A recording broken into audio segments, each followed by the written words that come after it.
Thank you doctor, PH ಬಗ್ಗೆ ಹೇಳಿದ್ದಕ್ಕೆ. Thank you. ಈಗ ನೀವು ಎರಡು ವಿಚಾರ ಹೇಳಿದ್ರಿ, ಒಂದು PH ಅಂತ, ಇನ್ನೊಂದು ಸಾವಯವ ಅಂಶ. ನೀವು ನಿಮ್ಮ ಫೀಲ್ಡ್ ವಿಸಿಟಲ್ಲಿ ಏನೇನು ಅಬ್ಸರ್ವ್ ಮಾಡಿದ್ರಿ? ನಮ್ಮ ರೈತರು ಮಣ್ಣಿನ ಆರೋಗ್ಯವನ್ನು ಸಾವಯವದಿಂದ ಹೇಗೆ ಮೇಂಟೈನ್ ಮಾಡ್ತಿದ್ದಾರೆ, ಏನು ಇಂಪ್ರೂವ್ ಮಾಡ್ಕೋಬೋದು, ಅದ್ರ ಬಗ್ಗೆ ಸ್ವಲ್ಪ ಹೇಳ್ತೀರಾ? ಸಾವಯವ ಅಂಶ ಹಿಂದೆ ಒಂದು ಎಪಿಸೋಡಲ್ಲಿ ಕವರ್ ಮಾಡಿದ್ವಿ ಡೀಟೇಲ್ ಆಗಿ. ಸಾವಯವ ಅಂಶ ಮಣ್ಣನ್ನು ಟೋಟಲ್ ಆರೋಗ್ಯ ಕಾಪಾಡಿಕೊಳ್ಳಿ ಅತಿ ಮುಖ್ಯವಾದದ್ದು. ಅದು ಹೆಂಗೆ ಹೇಳ್ತೀವಿ ಅಂತಂದರೆ, ನಾವು ಈ ದೇಹದ ಇತರ ಭಾಗಗಳನ್ನು ಯಾವ ಜಾಗದಲ್ಲಿ ಇರಬೇಕು ಆ ಜಾಗದಲ್ಲಿ ಹೇಳ್ತಾವಲ್ಲ, ಮಸಲ್ಸು ಟ್ಯಾಂಡನ್ಸ್ ಅಂತ ಹೇಳ್ತೀವಲ್ಲ, ಆ ಥರ ಅದು. ಈಗ ಬೈ ಆ್ಯಂಡ್ ಲಾರ್ಜ್ ಇವರು ಸಾಕಷ್ಟು ಸಾವಯವ ಅಂಶನ ಮೇಂಟೈನ್ ಮಾಡ್ತಾ ಇದ್ದಾರೆ. ಬಟ್ ಕೆಲವು ಕಡೆ ಏನಾಗ್ತಿದೆ, ಒಂದು ಅವರಿಗೆ ಜಾನುವಾರುಗಳಿಲ್ಲ, ಸಾವಯವ ಕೊಟ್ಟಿಗೆ ಗೊಬ್ಬರ ಮಾಡೋಕ್ಕೆ ಕಂಪೋಸ್ಟ್ ಮಾಡೋಕ್ಕಾಗ್ತಿಲ್ಲ, ಅಥವಾ ಬೆಟ್ಟಗಳಿಲ್ಲ ನಿಮಗೆ ಸೊಪ್ಪು ತಂದು ಕಂಪೋಸ್ಟ್ ಮಾಡೋಕ್ಕಾಗ್ತಿಲ್ಲ, ಅಥವಾ ಬೇರೆ ಕಡೆಯಿಂದ ನೀವು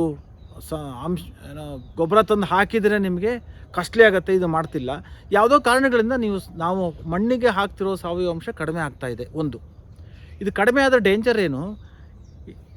ಕಡಿಮೆ ಆದರೆ ನಿಮ್ಮದು ಹೇಳಿದ್ನಲ್ಲ, ಭೌತಿಕ, ರಾಸಾಯನಿಕ ಮತ್ತು ಜೈವಿಕ, ಈ ಮೂರು ಆರೋಗ್ಯದ ಪ್ಯಾರಾಮೀಟರ್ಸ್ ಇದ್ದಾವಲ್ಲ, ಇದನ್ನು ನೀವು ನಾರ್ಮಲ್ ಆಗಿ ಮೇಂಟೈನ್ ಮಾಡೋಕ್ಕೆ ಸಾಧ್ಯ ಇಲ್ಲ. ಹಾಗಂತ ಯಾವ ರೀತಿಯ ಸಾವಯವ ಗೊಬ್ಬರ ಹಾಕಬೇಕು ಅನ್ನೋದು ತೀರಾ ಮುಖ್ಯವಾದದ್ದು. ಕೆಲವರು ಏನು ಮಾಡ್ತಾರೆ, ಏನೋ ಹಾಕಬೇಕು ಅಂತ ಯಾವುದೋ ಸಾವಯವ ಗೊಬ್ಬರ ತಂದು ಹಾಕ್ತಾರೆ.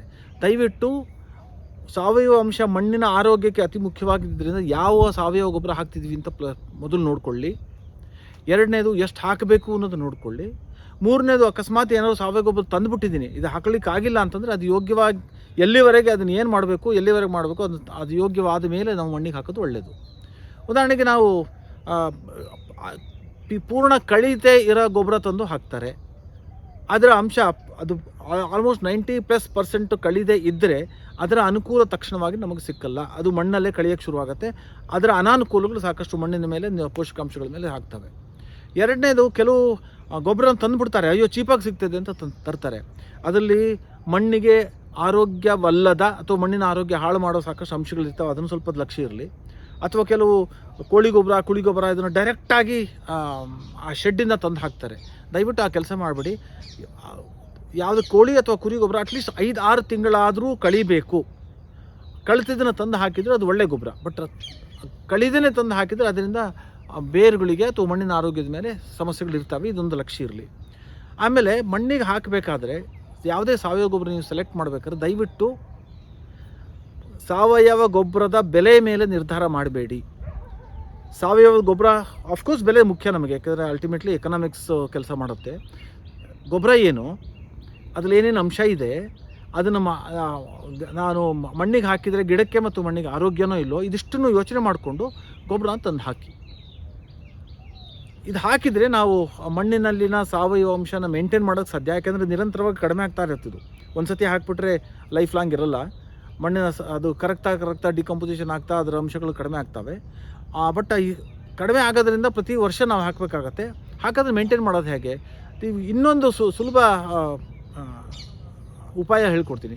ನಮ್ಮಲ್ಲೇ ಬೆಳೀತಕ್ಕಂಥ ಯಾವುದೇ ಗಿಡದ ತ್ಯಾಜ್ಯ ಇರಲಿ, ಅದನ್ನು ತಂದು ದಯವಿಟ್ಟು ವೇಸ್ಟ್ ಮಾಡೋಕ್ಕೆ ಹೋಗಬೇಡಿ. ಇವನ್ ಕಳೆ ಕೂಡ ಆರ್ಗ್ಯಾನಿಕ್ ಮ್ಯಾಟ್ರೇ ಆಗುತ್ತೆ, ಆರ್ಗ್ಯಾನಿಕ್ ಕಾರ್ಬನ್ ಕಂಟೆಂಟ್ ಜಾಸ್ತಿ ಮಾಡುತ್ತೆ. ತೆಗೆದು ವಾಪಸ್ ಅಲ್ಲೇ ಹಾಕಿ, ಸೋಗೆ ಹಾಕಿ, ಹೊಂಬಾಳೆ ಹಾಕಿ, ಆಮೇಲೆ ಅಡಿಕೆ ಸಿಪ್ಪೆನ ಕಂಪೋಸ್ಟ್ ಮಾಡಿ ಹಾಕಿ, ಅದನ್ನು ಬಿಸಾಕಬೇಡಿ.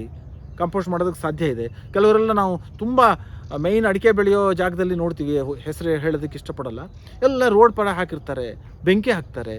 ಆ್ಯಕ್ಚುಲಿ ಅದ್ರ ದುಡ್ಡಿದೆ, ಅದರಲ್ಲಿ ಪೋಷಕಾಂಶ, ಅದನ್ನು ಸುಟ್ಟಾಕ್ತಿದ್ವಿ ನಾವು. ಅದನ್ನು ನೀಟಾಗಿ ಕಂಪೋಸ್ಟ್ ಮಾಡಿ ತಜ್ಞರ ಹತ್ರ ಕೇಳಿ ಅದು ಕಂಪೋಸ್ಟ್ ಮಾಡೋದು ಹೇಗೆ ಅಂತ ಹೇಳ್ತಾರೆ. ಅಥವಾ ಯಾರಿಗಾದ್ರೂ ಬೇಕಾದ್ರೆ ನಾವೇ ಇನ್ನೊಂದು ಎಪಿಸೋಡಲ್ಲಿ ಕವರ್ ಮಾಡಿ ಹೇಳೋಣ. ಸೊ ಅಡಿಕೆಯದ್ದೇ ಪದಾರ್ಥಗಳನ್ನು, ತ್ಯಾಜ್ಯನ ವಾಪಸ್ ಕಂಪೋಸ್ಟ್ ಮಾಡಿ ಹಾಕೋಕ್ಕೆ ಸಾಧ್ಯ. ನಮ್ಮ ತೋಟದಲ್ಲೇ ಬೆಳೀತಿರ್ತಕ್ಕಂಥ ಎಲ್ಲ ಕಳೆಗಳಿರ್ತಾವಲ್ಲ, ಅದನ್ನು ವಾಪಸ್ ಒಂದು ಬಿಲ್ಲೆನ ಹೊರಗಡೆ ಹಾಕಬೇಡಿ, ವಾಪಸ್ ಕಂಪೋಸ್ಟ್ ಮಾಡಿ ಅಥವಾ ಅಲ್ಲೇ ಹಾಕಿ ಕಂಪೋಸ್ಟ್ ಮಾಡೋದಕ್ಕೆ ಸಾಧ್ಯ. ಇದ್ರ ನಂತರ ಇದು ಹೊರತಾಗಿ ಏನಾದರೂ ಬೇಕಾದರೆ ಕಾಂಪೋಸ್ಟ್ ಅಂದರೆ ಸಾವಯವ ಗೊಬ್ಬರನ ಕ್ವಾಲಿಟಿ ನೋಡಿಕೊಂಡು ತಂದು ಹಾಕಿ. ಸೊ ನೀವು ಡಿಸೈಡ್ ಮಾಡಬೇಕಾಗಿರೋದು ಅದರ ಕ್ವಾಲಿಟಿ ಮೇಲೆ ವಿನಃ ಪ್ರೈಮರಿಲಿ, ತದನಂತರ ಬರೋದು ಅದರ ಪ್ರೈಸು. ಸೊ ಪ್ರೈಸನ್ನು ಮೊದಲಿಟ್ಕೊಂಡು ನೀವು ಡಿಸೈಡ್ ಮಾಡಿ ತರಬೇಡಿ. ಇದು ನಾನು ನಿಮಗೆ ಹೇಳ್ತಿರತಕ್ಕಂಥ ಕಿವಿ ಮಾತು. ಓಕೆ. Thank you doctor. ಈಗ ಮುಂದಿನ ಸಂಚಿಕೆಯಲ್ಲಿ ನೀರಿನ ನಿರ್ವಹಣೆಯಲ್ಲಿ ಏನೇನು ಇಂಪ್ರೂವ್ಮೆಂಟ್ ಮಾಡ್ಬೋದು ಹೇಳೋದನ್ನು ಕಲಿಯೋಣ. Okay sir, thank you.